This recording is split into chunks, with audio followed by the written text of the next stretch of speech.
Hello बच्चों, I am Tushar. I hope you all are fine. जैसे कि हम अपना कोलाइडल सॉल्यूशन पढ़ रहे थे और उसमें हम अब कोलाइडल डिस्पर्जन में कंटिन्यू करेंगे properties of the colloidal dispersion.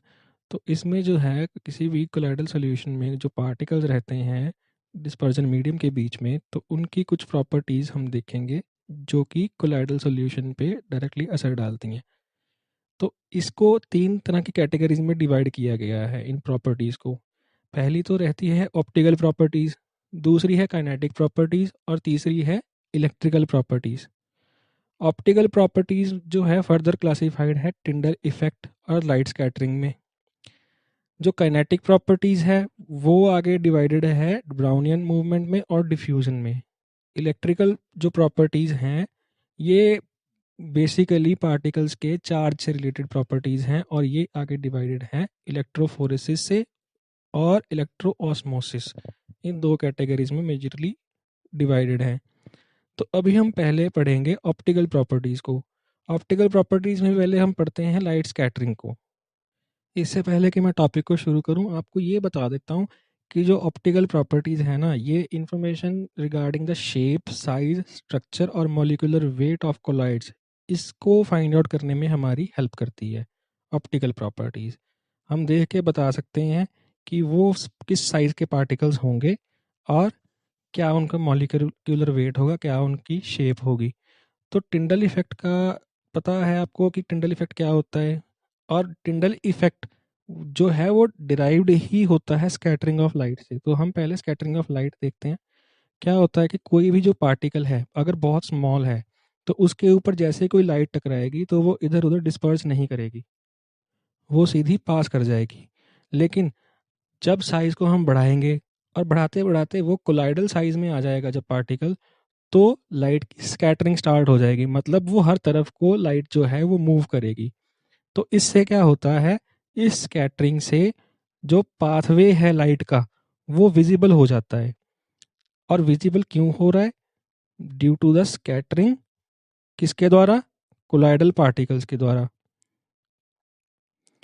तो जब स्कैटरिंग ऑफ लाइट होगी तो आप ये इस चीज़ को अच्छे से समझ जाएंगे कि यहाँ पे पार्टिकल की एक पर्टिकुलर फेवरेबल शेप है, फेवरेबल साइज है जो कि स्कैटरिंग ऑफ लाइट को कॉज कर रहा है। ठीक। अब इसमें हम आगे टिंडल इफेक्ट को देखते हैं। टिंडल इफेक्ट में बेसिकली करते क्या है कि एक जगह से सोर्स से लाइट आती है, ठीक है। लाइट पड़ती है एक ट्रू सॉल्यूशन पे। तो ट्रू सॉल्यूशन में जब आप देखते हैं कि पाथवे ऑफ लाइट जो है वो फिजिबल नहीं होता, सीधी लाइट उस सॉल्यूशन से पास कर जाती है। लेकिन अगर हम उसी ट्रू सॉल्यूशन या फिर हम एक एग्जांपल लेके बात करते हैं कि पहले पानी ले लो, पानी का एक बीकर ले लो, उसमें से क्या करो लाइट को पास करवा दो। तो जब वहाँ से लाइट पास कर जाएगी तो आप उसमें देखेंगे कि कोई भी लाइट का पाथवे शो नहीं हुआ, लाइट जो है डायरेक्टली दूसरी तरफ निकल रही है। लेकिन जैसे ही आप उस बीकर, वाटर की बीकर में आप जब मिल्क, थोड़ा सा मिल्क डालेंगे तो मिल्क के जो पार्टिकल्स हैं वो उसको एक कोलाइडल सोल्यूशन जैसा बना देंगे। तो जब आप उससे लाइट को पास करेंगे तो उसमें क्या है, स्कैटरिंग ऑफ लाइट के कारण जो लाइट का पाथवे है वो विजिबल हो जाएगा। तो ये तो सिंपली आपको टिंडल इफेक्ट बताने के लिए है। टिंडल इफेक्ट वैसे भी आपने देखा है कि जैसे ही आपकी खिड़की में कोई डार्क रूम में अगर खिड़की कोई खुलती है तो वहाँ पे लाइट का पाथवे शुरू हो जाता है। वो भी क्यों होता है और वहाँ पे कैसे वो ग्लो करता है? क्योंकि वो जो कोलाइड्स हैं वहाँ पे जो पार्टिकल्स हैं वो कोलाइडल साइज के हैं और लाइट को स्कैटर कर रहे हैं। तो यहाँ पे भी ऑप्टिकल प्रॉपर्टीज़ को देखने के लिए हमारे पास एक अल्ट्रा माइक्रोस्कोपी होती है। अल्ट्रा माइक्रोस्कोप के थ्रू हम क्या करते हैं, एक टिंडल बीम जनरेट करते हैं जो कि टिंडल कोन बनाती है सॉल्यूशन के बीच में और पाथवे को शो करती है। हम उसमें कुछ नहीं करते, हम एक लाइट सोर्स के थ्रू लाइट को डालते हैं सीधा एक बीकर में जिसमें सैंपल रखा हुआ है, और लाइट को आने से पहले कार्डवाइड कंडेंसर से पास करवाया जाता है। एक होलो सिलेंडर होता है जो कि लाइट को एक जगह फोकस करवाता है।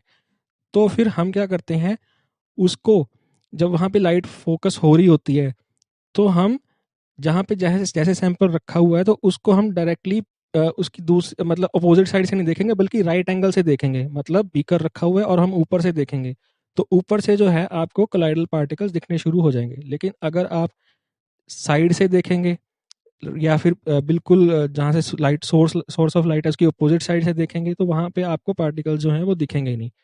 जब लेकिन जब आप राइट एंगल से देखेंगे, ऊपर से देखेंगे, तो आपको पार्टिकल्स का साइज, मॉलिक्यूलर वेट और उनका जो है एक स्पॉट्स जो हैं वो प्रॉपरली दिख जाएंगी। और इसमें जो रहता है डार्क बैकग्राउंड रहता है, तो उसमें क्लियरली विजिबल हो जाते हैं आपके कोलाइडल पार्टिकल्स। सिमिलर ऐसा कि ऐसे ही हम कंसीडर करते हैं इलेक्ट्रॉन माइक्रोस्कोपी में भी। उसमें भी हम दूसरे लाइट सोर्सेज से कुछ एक पर्टिकुलर वेवलेंथ के जो पार्टिकल्स हैं उनको हम कंसीडर कर लेते हैं, देख लेते हैं और उनको फाइंड आउट कर लेते हैं प्रॉपर्टीज़ को।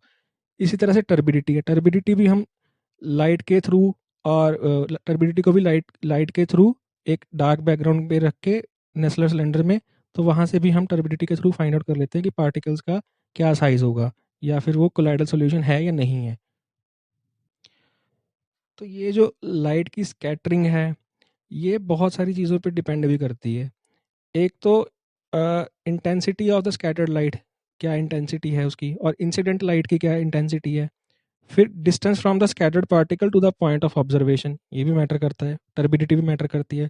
तो इसके लिए आपके पास एक फार्मूला भी दिया हुआ है बुक में, तो आप उस फार्मूले को चेक कर लेंगे, देख लेंगे, तो आपको ईजी रहेगा। इसके